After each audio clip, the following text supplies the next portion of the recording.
بھائی اس سائڈ پہ کرنا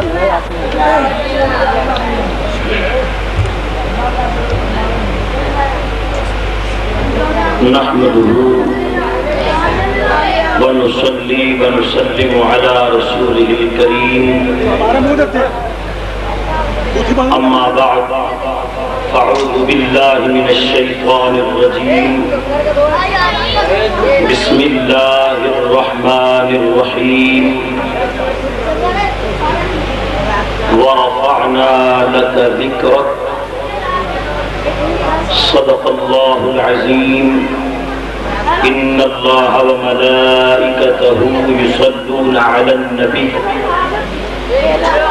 يا أيها الذين آمنوا صلوا عليه وسلموا تسليما اللهم صل وسلم وبارك على سيدنا ومولانا محمد قد ضاقت حيلتي أدركني يا رسول الله پڑھیے الصلاة والسلام عليك يا سيدي يا رسول الله وعلى آلك وأصحابك يا سيدي يا حبيب الله الصلاة والسلام عليك يا نبي الله وعلى آلك وأصحابك يا محبوب الله حمد و صلاة کے بعد میر مجلس پیر طریقت رہبر شریعت آفتاب علم و حکمت حضور قبلہ پیر محمد طاہر حسین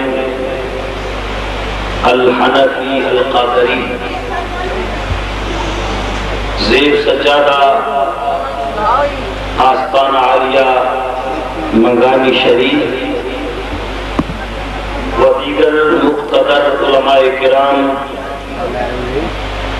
مشائخ اعظام اور برادران اہل سنت، سب سے پہلے الکرم نعت کونسل کو اتنی خوبصورت بزم ذکر رسول سجانے پر دل کی گہرائیوں سے مبارکباد پیش کرتا ہوں۔ رات کا کافی وقت گزر چکا ہے اور اب وہ گھڑیاں آ چکی ہیں کہ جو گھڑیاں قبولیت کی ہیں۔ یوں تو اس محفل پاک میں گزرنے والا ہر لمحہ یقیناً قبولیت والا ہے، لیکن یہ مخصوص گھڑیاں جو اب ہمیں نصیب ہو رہی ہیں یقیناً قبولیت والی ہیں، اور بڑا خوبصورت سما ہے کہ عوام کا مزاج عاشقانہ ہے اور اسٹیج کی جو رونق ہے وہ صوفیانہ ہے۔ تو اگر آپ لوگ چند لمحوں کے لیے اپنی توجہ کو میری طرف رکھیں، بے شک نعرے نہ لگائیں، توجہ کے ساتھ چند ایک کلمات جو پیران عظام کی موجودگی کا فائدہ اٹھاتے ہوئے حصول برکت کرتے ہوئے آپ تک پہنچانا چاہتا ہوں۔ اگر توجہ کریں گے تو انشاءاللہ سرکار مدینہ علیہ السلام کی توجہات کے فیض سے مالامال ہو جائیں گے۔ یہ محفل پاک میلاد مصطفیٰ کے عنوان سے انعقاد پذیر ہے۔ میلاد مصطفیٰ کی محفل وہ ہوتی ہے، علماء فرماتے ہیں کہ جس محفل میں نبی رحمت آقا نعمت علیہ السلام کے بے مثل بچپن کا ذکر ہو، آپ کی مبارک ایام رضاعت کا ذکر ہو، جس محفل میں آپ کی معصوم اداؤں کا ذکر ہو، جس محفل میں سیدہ آمینہ پاک رضی اللہ تعالی عنہا کی آغوش میں آپ کی تشریف آوری کا ذکر ہو، جس محفل میں حلیمہ سعدیہ رضی اللہ تعالی عنہا کی کٹیا کو عرش بنانے کا ذکر ہو، یعنی جس محفل میں میرے کریم محبوب علیہ السلام کی مبارک بچپن کا ذکر ہو، آپ کی تشریف آوری کا ذکر ہو، علماء فرماتے ہیں وہ محفل میلاد ہوتی ہے۔ توجہ میں رکھنا، وہ محفل میلاد ہوتی ہے۔ یہ مسلک ہے علماء کا، لیکن صوفیاء کچھ اور کہتے ہیں۔ وہ کہتے ہیں ہمارے نزدیک محفل میلاد کا مفہوم کچھ اور ہے۔ عرض کی وہ کیا ہے؟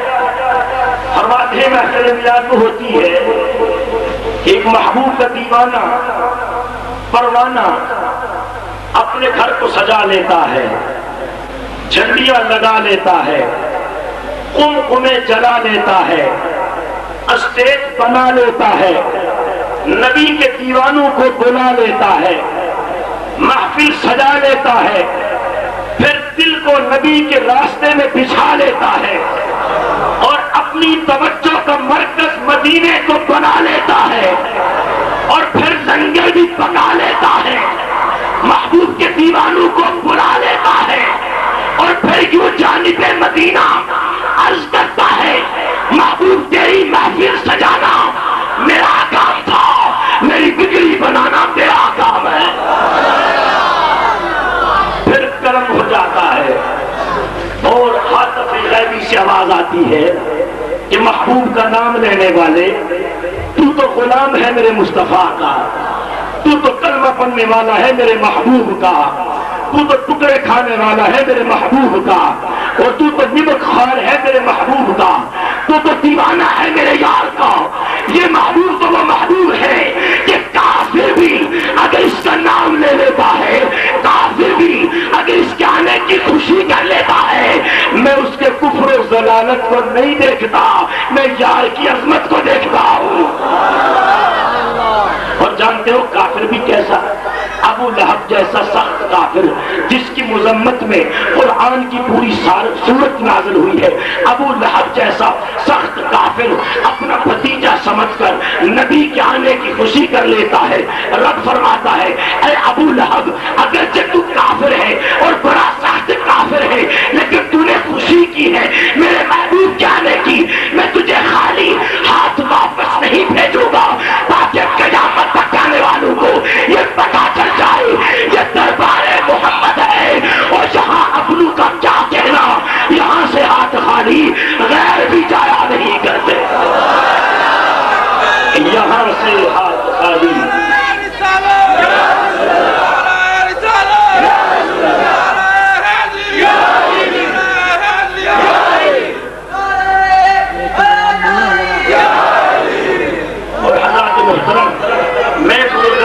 کے دامن کو کھا کے ایک بات کہنے لگا ہوں، کان کھول کے، اگر سر کے کان ساتھ نہ دے تو دل کے کانوں سے سن لو اور اس کو اے اشاق اپنے سینے پہ نقش کر دو۔ ایسا کبھی نہیں ہوا کہ برات ہو اور دولہا نہ ہو، برات ہو اور دولہا نہ ہو۔ وہ برات نہیں ہوتی جس میں دولہا نہیں ہوتا، جس میں دولہا نہیں ہوتا۔ دولہا کہاں ہوتا ہے؟ جہاں برات ہوتی ہے۔ برات کہاں ہوتی ہے؟ جہاں دولہا ہوتا ہے۔ تو لو پھر اللہ والوں کے دامن کو تھام کے میں ایک بات تمہارے دامن میں ڈالنا چاہتا ہوں، یارو کائنات کے اندر کوئی برات ایسی نہیں ہے جس کے ساتھ دولہا نہ ہو۔ جہاں دولہا ہوتا ہے وہاں برات ہوتی ہے، جہاں برات ہوتی ہے وہاں دولہا ہوتا ہے، تو جہاں نعت ہوتی ہے وہاں مصطفیٰ ہوتا ہے، جہاں نعت ہوتی ہے۔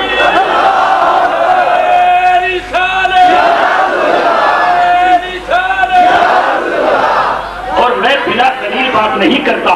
آئیے شیخ محقق علی الاطلاق حضرت شیخ عبدالحق محدث دہلوی سب کہو رحمت اللہ مل کے بولو رحمت اللہ علیہ. یہ کون؟ شیخ عبدالحق ہے.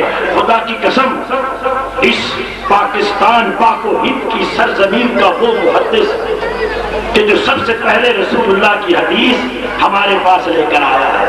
آج بر صغیر پاک و ہند میں جہاں کہیں بھی حدیث کا نور نظر آتا ہے وہ سب صدقہ ہے شیخ عبدالحق محدث دہلوی کے آنے کا. پہلے حضور کے حرم میں رہتے تھے. میرے نبی کریم نے حکم فرمایا عبدالحق نے ہندوستان جانا ہے. عرض کی حضور میں تو مر جاؤں گا, مجھ سے دوری برداشت نہ ہوگی. میرے کریم نے فرمایا عبدالحق میری حدیث کا درس دینے کے لیے تو نے ہندوستان جانا ہے, اب تو یہاں میرے پاس رہتا ہے, تو جا وہاں حدیث پڑھا دیا کر. جب دل کرے گا تیرا وہ دین ہو جائے گی میری. اب تو آتا ہے نا, پھر میں آ جایا کروں. اور سنو علماء نے لکھا ہے کہ آپ صاحب حضوری تھے. آپ صاحب حضوری تھے اور صاحب حضوری وہ ہوتا ہے جو جب چاہے جہاں چاہے جس وقت چاہے اس عالم میں چاہے جہاں چاہے جو نظر جھکائے مدینے والے کی دید کر لے. اس کو کہتے ہیں صاحب حضوری. آپ کے صاحب حضوری. آپ فرماتے ہیں اللہ رب العزت نے اپنی تمام صفات اپنے محبوب مصطفیٰ کو عطا کر دی. مل کے بولو, اللہ نے اپنی تمام صفات اپنے محبوب کو عطا کر دی.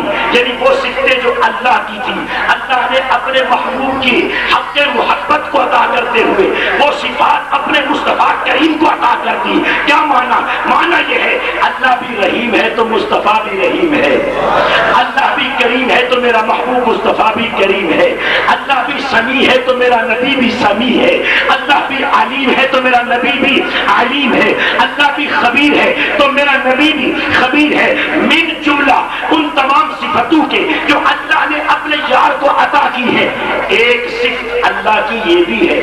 رب فرماتا ہے آنا جلیس من ذکرنی, جب کوئی میرا بندہ مجھے یاد کرتا ہے تو وہ اپنے آپ کو اکیلا نہ سمجھا کرے. جب وہ مجھے یاد کرتا ہے تو میں خود اس کا ہم نشیں ہوتا ہوں, میں خود اس کا ہم نشیں ہوتا ہوں. جب ذاکر خدا ذکر خدا کرتا ہے تو وہ اکیلا نہیں ہوتا.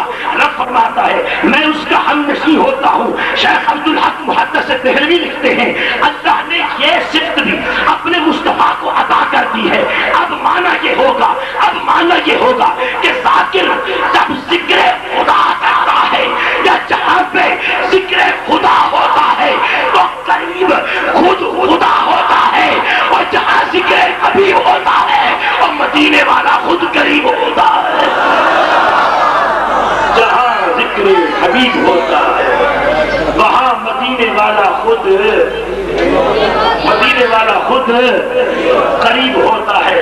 تو یہ یقین جان کر بیٹھے جس محبوب کی محفل سجائے بیٹھے ہیں وہ مکین گنبد خضرا, وہ محبوب اپنے انوار سے محفل کو جگمگا رہا.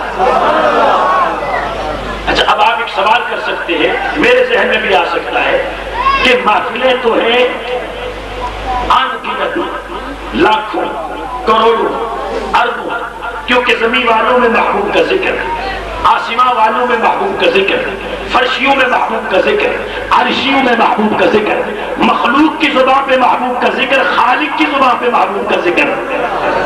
جدھر کان لگاؤ انہی کی داستانیں ہیں. تو محفلیں ہیں انگنت اور محبوب ہے ایک.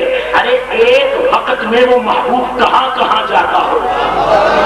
ایک سوال ہے میرے ذہن میں بھی آ سکتا ہے, آپ کے ذہن میں بھی آ سکتا ہے. تو سنو, محبوب ہے ایک. ارے ایک وقت میں انگنت جگہوں پہ وہ محبوب جاتا کیسے ہوگا, کہاں کہاں جاتا ہوگا. اس فکر میں, اس تخیل میں جب رخ مدینے کی طرف کیا تو رب کی طرف سے آواز آتی ہے اور جانب مدینہ تکنے والے, اور میں تجھے بتاتا ہوں میں نے محبوب کو بنایا ہے سراجم منیرا. آپ کی سمجھ میں بات نہیں آئی؟ اگر آئی ہے تو سبحان اللہ, میرے ذوق کے مطابق آپ نے نہیں کہی, ذرا کھل کے بولو. میں نے اپنے محبوب کو بنایا ہے سراجم منیرا. یہ ہے چمکا دینے والا آفتاب, اور چمکاتا وہ ہے جو چمکتا ہوتا ہے. یہ سراجم منیرا ہے, اور آسمان کا سورج بھی سراج ہے, میرا مصطفیٰ بھی سراج ہے. یا اللہ فرمانا کیا چاہتا